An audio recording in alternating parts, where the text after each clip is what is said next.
ஒரு குட்டி ஸ்டோரியை பார்க்க போகிறோம். ஒரு சிங்கமும் ஒரு புறாவும் நல்ல ஃப்ரெண்ட்ஸாக இருந்தாங்க.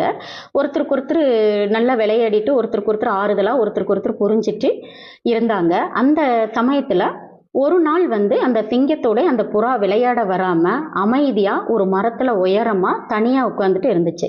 இதை பார்த்த சிங்கம், ஏன் என்னை தவிர்த்து இந்த மாதிரி அமைதியாக உட்காந்துருக்குற அப்படின்னு கேட்டுச்சு.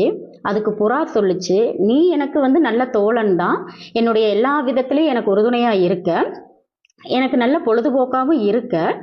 ஆனால் ஒவ்வொரு நிமிஷமும் என்னை சுற்றி சுற்றி வந்துட்டே இருந்தேன்னா என்னுடைய சிறகுகளுக்கு சுவாசிக்க முடியாது, அதனால எனக்கு கொஞ்சம் கொஞ்சம் தூரம் வேண்டி இருக்குது அப்படின்னு சொல்லுச்சு. இதை கேட்ட சிங்கம் வெக்ஸ் ஆயிருச்சு. அந்த வெக்ஸான சிங்கத்தை பார்த்து புறா சொல்லுச்சு, எனக்கு பறக்கிறது தான் எனக்கு சுதந்திரம்.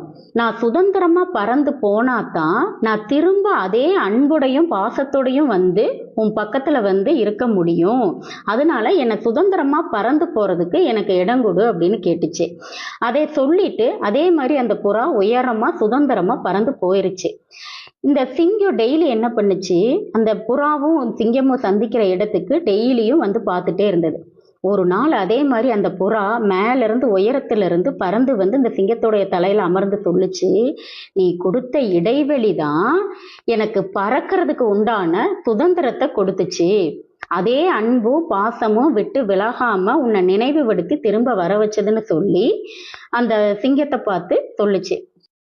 ஸோ சிறகுக்கு சுதந்திரம்தான் அழகு, உண்மையான அன்பிற்கு இடைவெளி தான் ஆழம், அருகில் இருப்பதால அன்பு அதிகரிக்கிறதும் இல்லை, தொலைவில் இருக்கிறதால அன்பு குறைவதும் இல்லை அப்படிங்கிற உண்மை கருத்தை இந்த வரிகள் நம்மளுக்கு எடுத்துரைக்குது. தேங்க்யூ.